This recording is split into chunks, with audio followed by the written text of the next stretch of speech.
The Tragedy of King Lear, Act 2, Scene 1. Enter Bastard, Edmund, and Coran severally. Save thee, Coran, and you, sir, I have been with your father, and given him notice that the Duke of Cornwall and Regan, his Duchess, will be here with him this night. How comes that? Nay, I know not. You have heard of the news abroad. I mean the whispered ones, for they are yet but ear-bussing arguments. Not I. Pray you, what are they? Have you heard of no likely wars toward twixt the Dukes of Cornwall and Albany? Not a word. You may do then in time. Fare you well, sir. The Duke be here tonight? The better, best! This weaves itself perforce into my business. My father hath set guard to take my brother, and I have one thing of a queasy question which I must act. Briefness and fortune work. Brother, a word, descend. Brother, I say. My father watches, O sir, fly this place. Intelligence is given where you are hid. You have now the good advantage of the night. Have you not spoken against the Duke of Cornwall? He's coming hither, now I the knight, I the haste, and Regan with him. Have you nothing said upon his party against the Duke of Albany? Advise yourself. I am sure on it, not a word.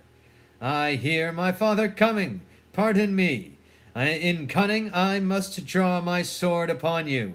Draw, seem to defend yourself. Now quit you well. Yield, come before my father. Light ho, here. Fly, brother. Torches, torches. So farewell. Some blood drawn on me would beget opinion of my more fierce endeavor. I have seen drunkards do more than this in sport. Father, father, stop, stop! No help? Now, Edmund, where's the villain? Here stood he in the dark, his sharp sword out, mumbling of wicked charms, conjuring the moon to stand auspicious mistress. But where is he? Look, sir, I bleed. Where is the villain Edmund? Fled this way, sir, when by no means he could. Pursue him, ho, go after. By no means what? Persuade me to murther of your lordship, but that I am told. The revenge give gods against parricides did all the thunder bend, spoke with how manifold and strong a bond the child was bound to the father. Sir, in fine, seeing how loathly opposite I stood to his unnatural purpose in fell motion, with his prepared sword he charges home. My unprovided body latched mine arm, and when he saw my best alarmed spirits, bold in the quarrel's right, roused to the encounter, or whether gasted by the noise I made, fall suddenly, full suddenly he fled. Let him fly afar. Not in this land shall he remain uncaught, and found dispatch. The noble Duke, my master, my worthy arch and patron, comes tonight. By his authority I will proclaim it, that he which finds him shall deserve our thanks, bringing the murderous coward to the stake, he that conceals him death. When I dissuaded him from his tent, and found him pight to do it with cursed speech, I threatened to discover him. He replied, thou unpossessing bastard, dost thou think, if I would stand against thee, would the reposal of any trust, virtue, or worth in thee make thy words faithed? No. What I should deny, as this I would, though thou didst produce my very character, I'll turn it all to thy suggestion, plot, and damned practice. And thou must make a dullard of the world, if they not thought the profits of my death were very pregnant in potential spirits, to make thee seek it. O strange and fastened villain! Would he deny his letter? Said he, I never got him. Hark, the Duke's trumpets! I know not why he comes. All ports I'll bar, the villain shall not escape. The Duke must grant me that. Besides, his picture I will send far and near, that all the kingdom may have due note of him, and of my land, loyal and natural boy, I'll work the means to make thee capable. How now, my noble friend? Since I came hither, which I can call but now, I have heard strange news. If it be true, all vengeance comes too short, which can pursue the offender. How dost, my lord? Oh, madame, my old heart is cracked, it's cracked. What, did my father's godson seek your life? He whom my father named you your Edgar? O lady, lady, shame would have it hid. Was he not companion with the riotous knights that tended upon my father? I know not, madame, 'tis too bad, too bad. Yes, madame, he was of that consort. No marvel then, though he were ill affected, 'tis they have put him on the old man's death, to have the expense and waste of his revenues. I have this present evening from my sister been well informed of them, and with such cautions, that if they come to sojourn at my house, I'll not be there. Nor I, assure thee, Regan. Edmund, I hear that you have shown your father a childlike office. It was my duty, sir. He did bewray his practice, and received this hurt, you see, striving to apprehend him. Is he pursued? Ay, my good lord. If he be taken, he shall never more be feared of doing harm. Make your own purpose how in my strength you please. For you, Edmund, whose virtue and obedience doth this instant so much commend itself, you shall be ours. Natures of such deep trust we shall much need. You we first seize on. I shall serve you, sir, truly, however else. For him I thank your grace. You know not why we came to visit you. Thus out of season, threading dark-eyed night, occasions noble Gloucester of some prize, wherein we must have use of your advice. Our father he hath writ, so hath our sister, of differences which I best thought it fit to answer from our home, the several messengers from hence attend dispatch. Our good old friend lay comforts to your bosom, and bestow your needful counsel to our businesses, which craves the instant use. I serve you, madame. Your graces are right welcome. Scene 2.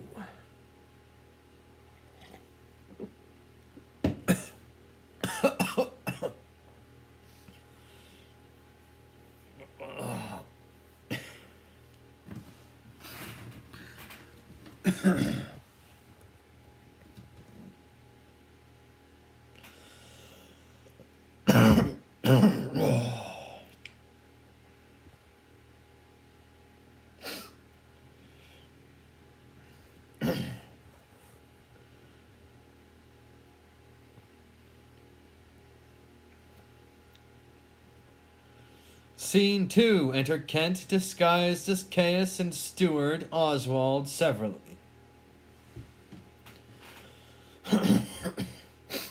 Oswald. Good dawning to thee, friend. Art of this house? Eh? Where may we set our horses? In the mire. Prithee, if thou lovest me, tell me. I love thee not. Why then I care not for thee. If I had thee in Lipsbury Pinfold, I would make thee care for me. Why dost thou use me thus? I know thee not. Fellow, I know thee. What dost thou know me for?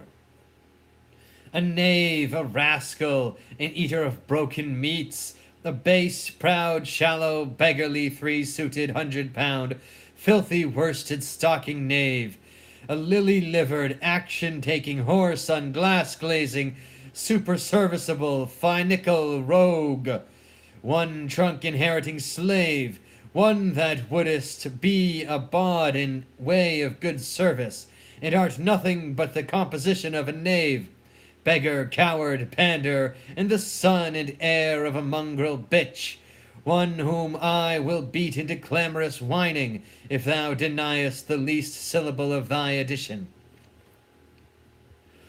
Why, what a monstrous fellow art thou, thus to rail on one that is neither known of thee nor knows thee? What a brazen-faced varlet art thou, to deny thou knowest me? Is it 2 days since I tripped up thy heels and beat thee before the king? Draw, you rogue, for though it be night, yet the moon shines. I'll make a sop of the moonshine of you, you whoreson barber monger, draw. Away, I have nothing to do with thee. Draw, you rascal, you come with letters against the king, and take vanity, the puppet's part, against the royalty of her father. Draw, you rogue, or I'll so carbonado your shanks. Draw, you rascal, come your ways. Help, ho, murther, help! Strike, you slave! Stand, rogue! Stand, you neat slave! Strike! Help, ho! Murther! Murther! How now? What's the matter? Part! With you, good man boy, and you, please! Come, I'll flesh ye! Come on, young master! Weapons, arms, what's the matter here? Keep peace upon your lives! He dies that strikes again. What is the matter? The messengers from our sister and the king. What is your difference? Speak. I am scarce in breath, my lord. No marvel you have so bestirred your valor, you cowardly rascal. Nature disclaims in thee, a tailor made thee. Thou art a strange fellow. A tailor make a man? A tailor, sir. A stone-cutter or a painter could not have made him so ill, though they had been but 2 years of the trade.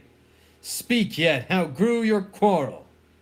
This ancient ruffian, sir, whose life I've spared at suit of his grey beard, thou whoreson Zed, thou unnecessary letter, my lord, if you'll give me leave, I will tread this unbolted villain into mortar, and daub the wall of a jakes with him. Spare my grey beard with you, Wagtail. Peace, sirrah, you beastly knave, know you no reverence? Yes, sir, but anger hath a privilege. Why art thou angry? That such a slave as this should wear a sword, who wears no honesty, such smiling rogues as these, like rats oft bite the holy cords at twain, which are to intrince, to unloose, smooth every passion that in the natures of their lords rebel, being oil to fire, snow to the colder moods, renege affirm, and turn their halcyon break beaks with every gale and vary of their masters, knowing not like dogs but following, a plague upon your epileptic visage. Smile you my speeches as I were a fool. Goose and I had you upon Sarum Plain. I'll drive ye cackling home to Camelot. What, art thou mad, old fellow? How fell you out? Say that. No contraries hold more antipathy than I and such a knave. Why dost thou call him a knave? What is his fault? His countenance likes me not. No more, perchance, does mine, nor his, nor hers. Sir, 'tis my occupation to be plain. I have seen better faces in my time than stands on any shoulder that I see before me at this instant. This is some fellow who, having been praised for bluntness, doth affect a saucy roughness, and constrains the garb quite from his nature. He cannot flatter, he, an honest mind and plain, he must speak truth, and they will take it so, if not he's plain. These kind of knaves I know, which in this plainness harbor more craft and more corrupter ends than 20 silly ducking observants that stretch their duties nicely.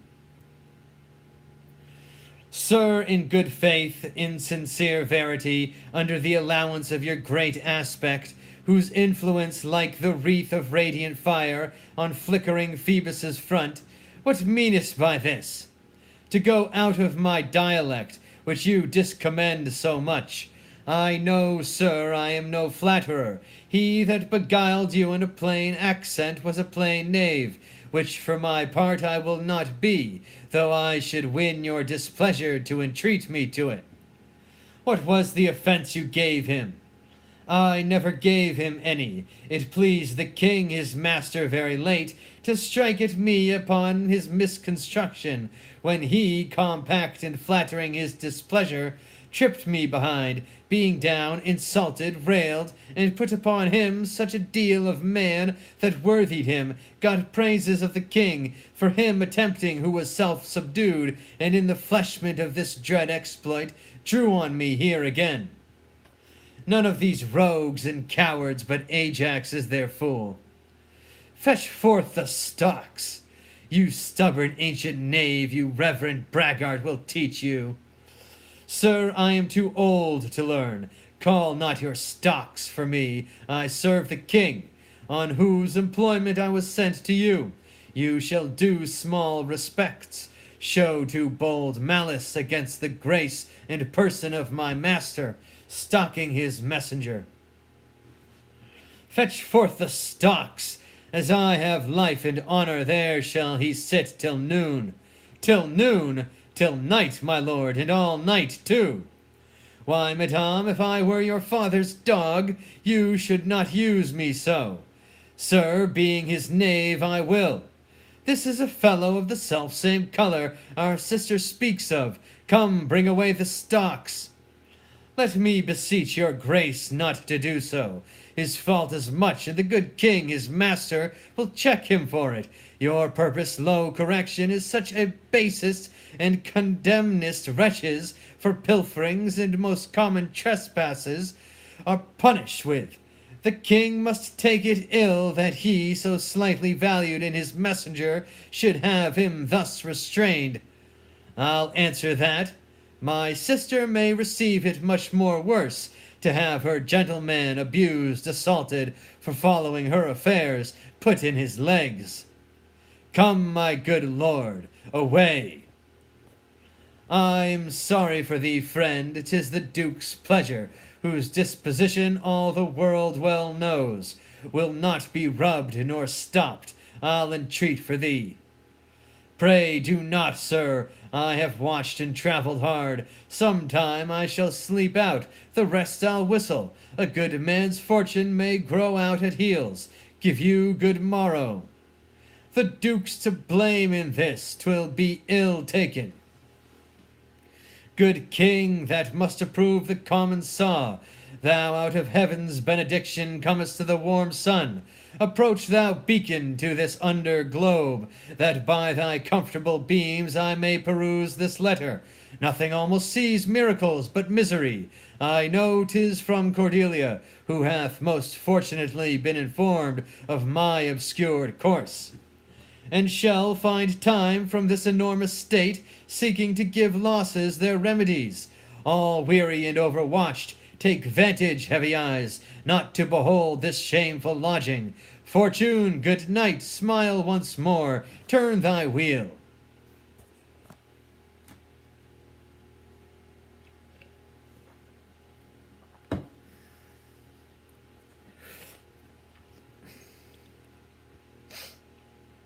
Scene 3. Enter Edgar. I heard myself proclaimed, and be the happy hollow of a tree escape the hut. No port is free, no place that guard in most unusual vigilance does not attend my taking. Whiles I may scape, I will preserve myself, and am bethought to take the basest and most porous shape that ever penury in contempt of man brought near to beast. My face I'll grime with filth, blanket my loins, elf all my hairs in knots, and with presented nakedness outface the winds and persecutions of the sky. The country gives me proof and precedent of bedlam beggars who, with roaring voices, strike in their numbered and mortified arms pins, wooden pricks, nails, sprigs of rosemary, and with this horrible object from low farms, poor pelting villages, sheepcotes and mills, sometimes with lunatic bands, sometime with prayers, enforce their charity. Poor Turley God, poor Tom, that's something yet. Edgar, I nothing am.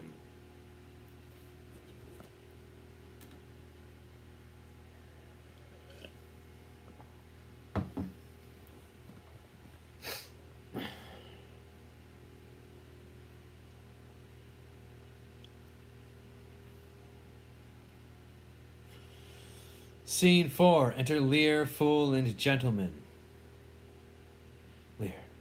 'Tis strange that they should so depart from home, and not send back my messenger. As I learned the night before, there was no purpose in them of this remove. Hail to thee, noble master! Ha! Makest thou this shame thy pastime? No, my lord. Ha ha! He wears cruel garters. Horses are tied by the heads, dogs and bears by the neck, monkeys by the loins, and men by the legs. When a man's over lusty at legs, then he wears wooden nether stocks. What's he that hath so much thy place mistook to set thee here? It is both he and she, your son and daughter. No, yes, no, I say yea. No, no, they would not. Yes, they have. By Jupiter I swear no. By Juno I swear A. They durst not do it. They could not, would not do it. 'Tis worse than murder, to do upon respect such violent outrage. Resolve me with all modest haste which way thou mightest deserve, or they impose this usage, coming from us.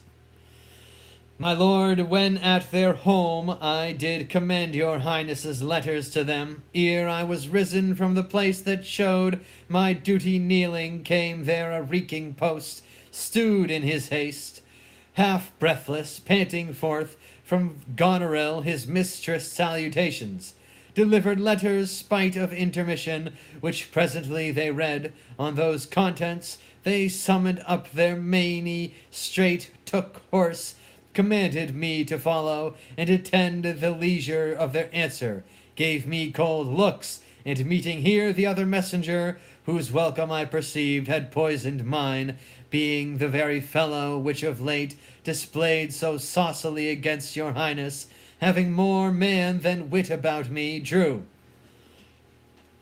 He raised the house with loud and coward cries.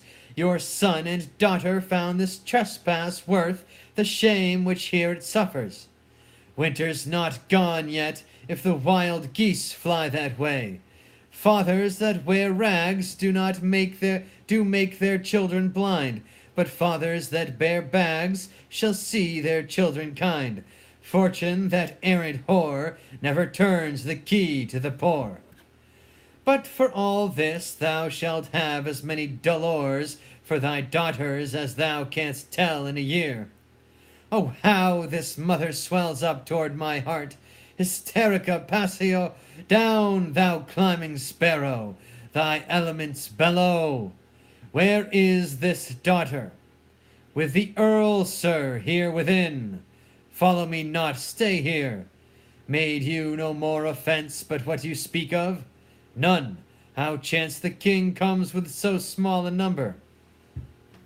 And thou hadst been set in the stocks for that question. Thou'dst well deserved it.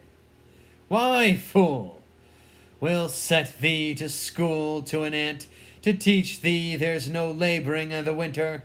All that follow their noses are led by their eyes but blind men, and there's not a nose among 20 but can smell him that's stinking. Let go thy hold when a great wheel runs down a hill, lest it break thy neck with following. But the great one that goes upward, let him draw thee after. When a wise man gives thee better counsel, give me mine again. I would have none but knaves follow it, since a fool gives it. That, sir, which serves and seeks for gain, and follows but for form, will pack when it begins to rain, and leave thee in the storm. But I will tarry, the fool will stay, and let the wise man fly. The knave turns fool that runs away, the fool no knave, perdie. Where learned you this, fool?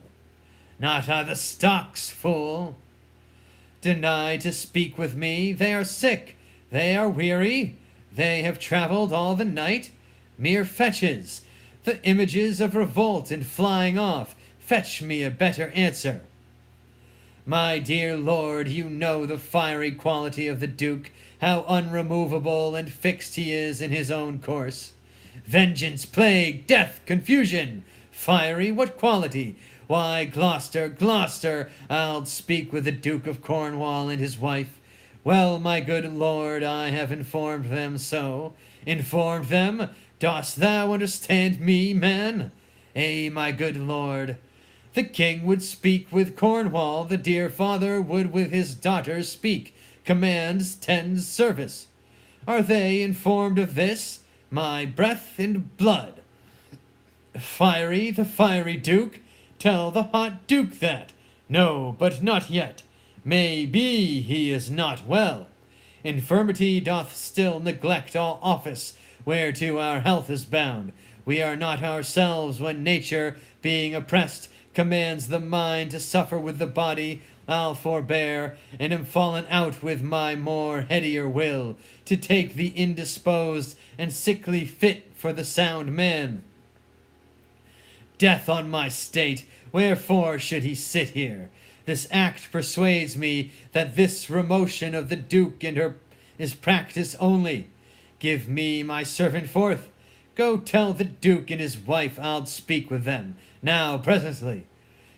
Bid them come forth and hear me, or at their chamber door I'll beat the drum till it cries sleep to death. I would have all well betwixt you. Oh me, my heart, my rising heart, but down. Cry to it, nuncle, as the Cockney did to the eels when she put them i' the paste alive. She napped him over the coxcombs with a stick and cried, Down, wantons, down! 'Twas her brother that in pure kindness to his horse buttered his hay. Good morrow to you both. Hail to your grace.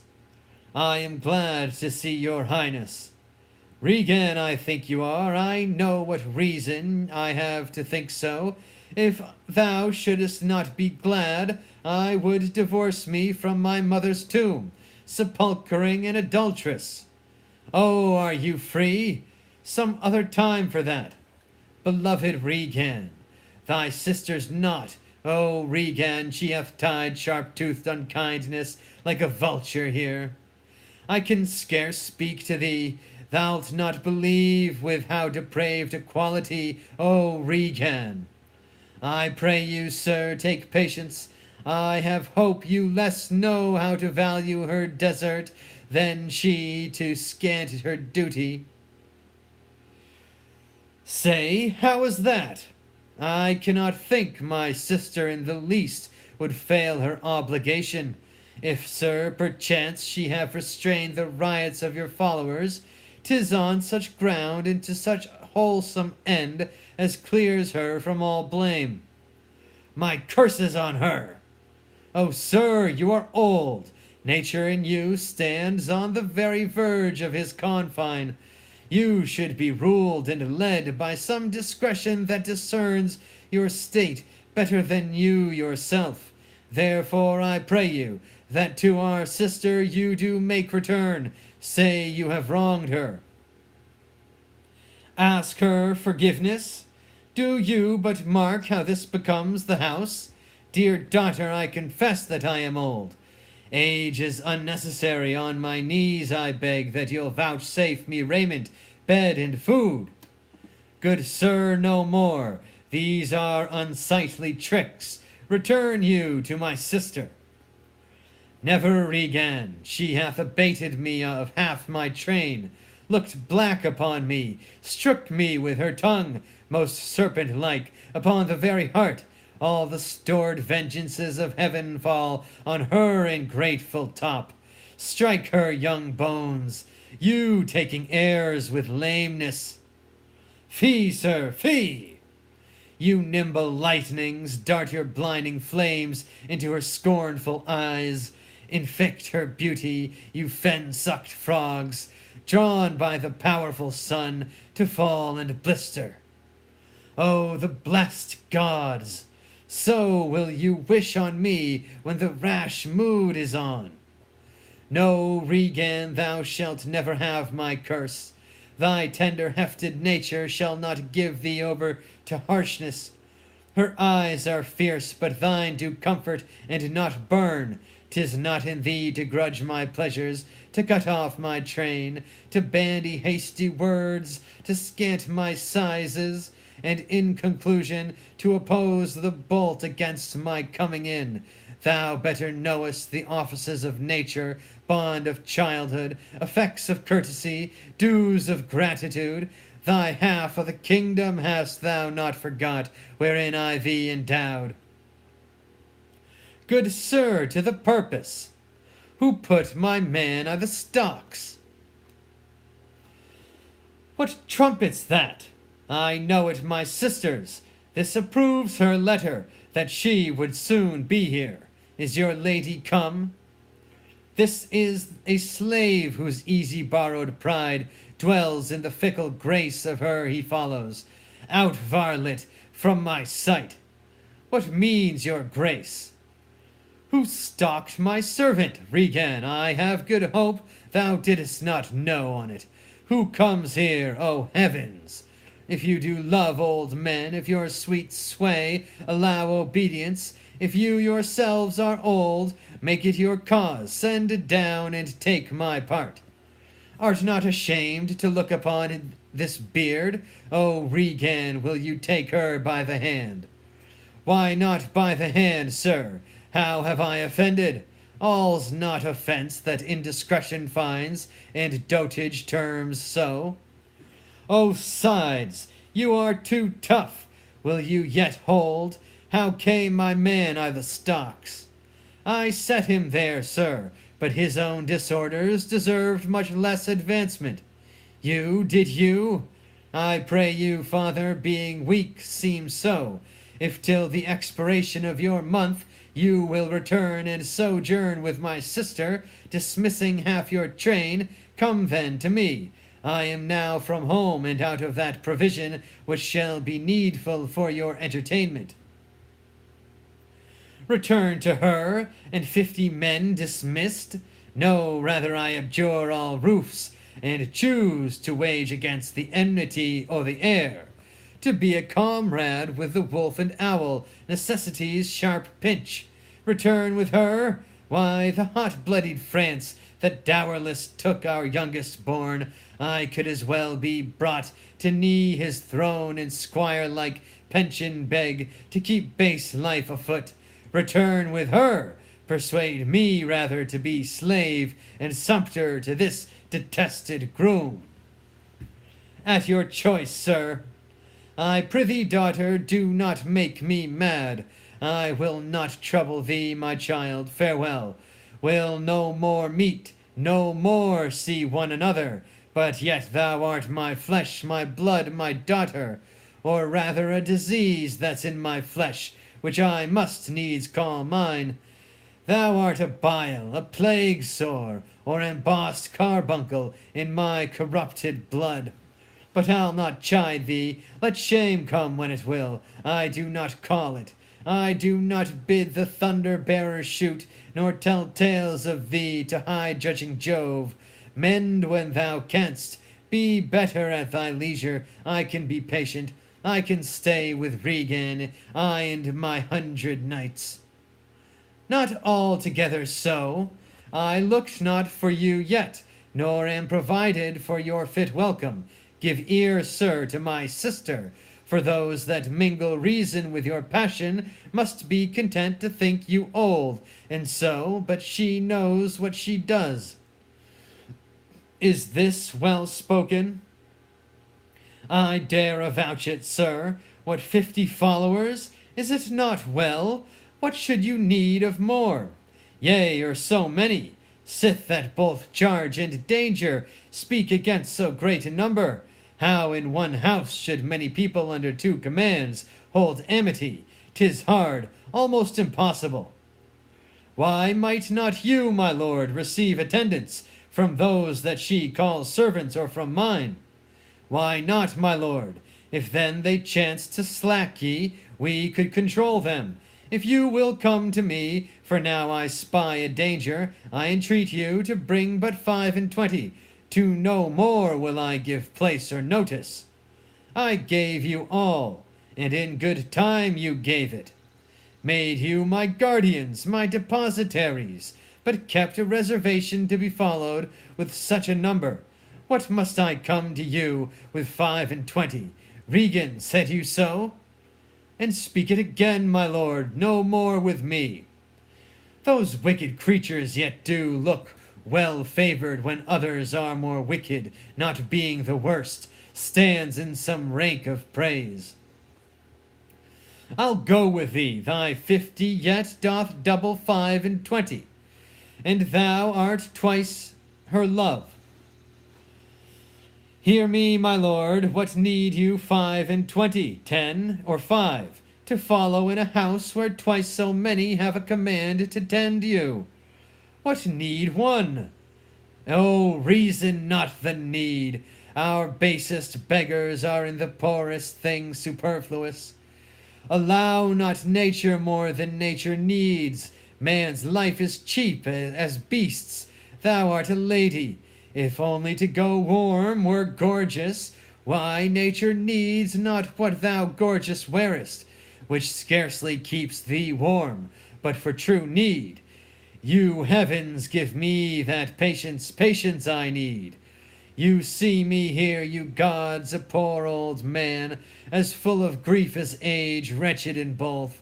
If it be you that stirs these daughters' hearts against their father, fool me not so much to bear it tamely. Touch me with noble anger, and let not women's weapons, water drops, stain my man's cheeks. No, you unnatural hags, I will have such revenges on you both, that all the world will do such things.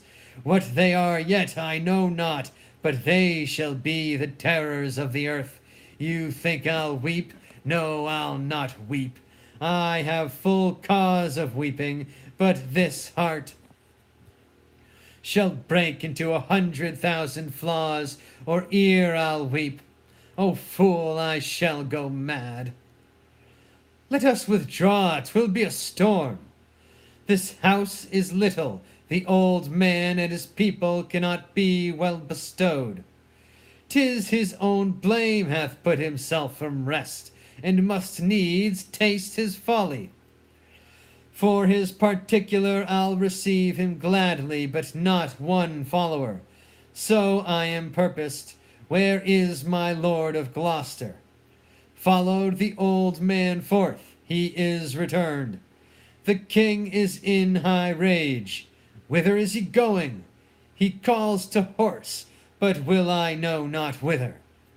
'Tis best to give him way, he leads himself. My lord, entreat him by no means to stay. Alack, the night comes, and the bleak winds do sorely ruffle. For many miles about there's scarce a bush. O sir, to wilful men, the injuries that they themselves procure must be their schoolmasters. Shut up your doors. He is attended with a desperate train, and what they may incense him to, being apt to have his ear abused, wisdom bids fear. Shut up your doors, my lord, 'tis a wild night. My Regan counsels well, come out of the storm. End of Act 2 of the tragedy of King Lear. Amen. Praise be to God. Jesus Christ, Child Rastafari, the Most High.